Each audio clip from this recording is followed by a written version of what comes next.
Out here in Scribe today. Last time I was out here at Andy Noto's shop, he was having some pretty bad luck. A matter of fact, the luck was so bad that I believe it was his mother-in-law came out and blessed the car because it seemed like one thing after another was going on. He ended up finishing 18th in the points last year at Brewerton Speedway. Best was a 12th place finish for him. He also ran the Super Dirt Week show out at Weedsport.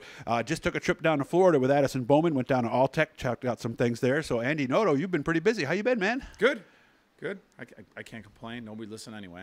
And you said this race car's ready. You could go today. Oh, yeah. I've been done a couple weeks, I think, with the car. Normal winter maintenance stuff, transmission, motors, rear end, that kind of stuff. Spare parts everything's all done, so.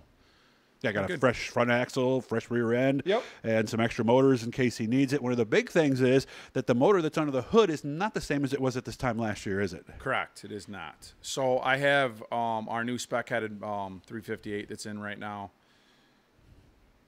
There's another one sitting over here. And then purchased a new big block Chevy motor this year, too. Oh, you went Chevy finally? Yep. So my dad's 74. It's kind of about time. He's decided that he's pretty much retired building motors. So we've had issues the last few years with engine stuff. So I decided that, you want to keep racing. That's part of the issue. You can't get better if you keep breaking stuff. Right. So I bought a really good used motor. I brought it to Pat Morrison, had Pat freshen it. It's already been run on the dyno. Everything's all taken care of.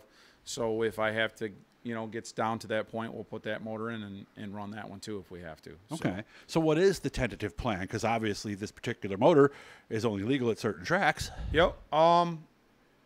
We haven't made our decision up yet. I got to spend a bunch of time with Addison in Florida with the Short Track Super Series.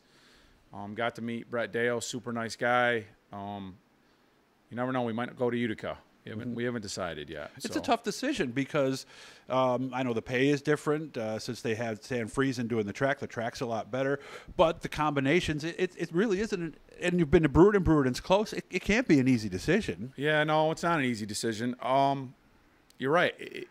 The pay is a big deal. I would say probably over the last 16, 18 months, the cost of racing has gone up, 10 times, 100 times, whatever else it is. But the pay stays the same. $125 to start at Brewerton. And nobody goes in with that mindset of, well, right. we're going for the bare minimum. Everyone wants to go in, but it would be nice to at least be able to break even or buy a tire or, pay for, plenty of fuel or whatever else it is. Every night you're going, you're losing $300-400 easily like that, so. Of course, you're using more gas to get there. And I'm playing devil's advocate with you at this point. So, like if you map it out from here, from the shop, from my house, it's roughly about 28 minutes to Brewerton. Okay. From here to Utica, we're talking 42 to 40, depending on whatever. I thought it would have been longer than that. No, okay. it's not. So the fuel is not that much more that you would spend to get there. No, the fuel's not that much more, but I see the stuff that Brett's doing. He's trying to take care of the racers. Their pay there is exceptional. So I don't know. We're at a I don't know right now. And is it possible we could switch it up a little bit here and there? You never know. I guess we could go over and see. We still haven't heard the deal if Brewerton's still offering the incentive pay to the 358 guys that are showing up the extra money to go race with their 358 at Brewerton. So yeah, they pay the top three, I think, right? Yeah, top three. Yep, is a bonus. So that's kind of what our mindset is right now. It's to go over with the 358 if they have the bonus to try to pick up some of the. Of course, that's extra. a dirt legal 358, correct? Right? Yes. Not an open 358. No, because they're two that's different a dirt things, legal right? spec-headed. Yep. Okay. Do you have one of those? Yeah, we have two. Well, that's what both. That's of what these those are. Okay, I didn't know both those are, and then my open small box right there. So. That's where I got confused. Okay, the open small block is there. So yep. Okay. As far as what's different, is this the same car? Same car car as last year? I think we ran 11 races last year, 12 races last year. I got this car was a Larry White car, was brand new in 2020, had 3 races on it from him. It was his 358 car. It's not the car. Yeah, I mean, it's like a brand new car. There's no sense of getting rid of it, right? So, okay.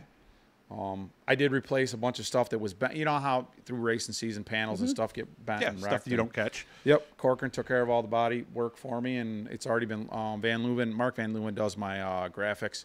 He already did all the graphics. Everything's all done. So we replaced everything on the car that we need to replace. We did switch to the 8-degree front axle this year, so all that stuff is all the new 8-degree front axle. What is different with this 8-degree axle? I didn't know about this. It's camber. Really? Yeah, for the right front. What should that do? In theory, Supposedly, I mean, I don't know because I haven't driven it yet, but it helps the car steer in. okay. Is it a different axle? Yes. Yep. It's a different degreed axle. So Interesting. Spare one's already set up over here too. Okay, so. maybe that's something we could talk about at a later time too. I noticed we got a piece on the front, and I'm going to show everybody this because I didn't know that this was something you could do. See that little piece on the hood right there? Is that something that is dirt legal or not?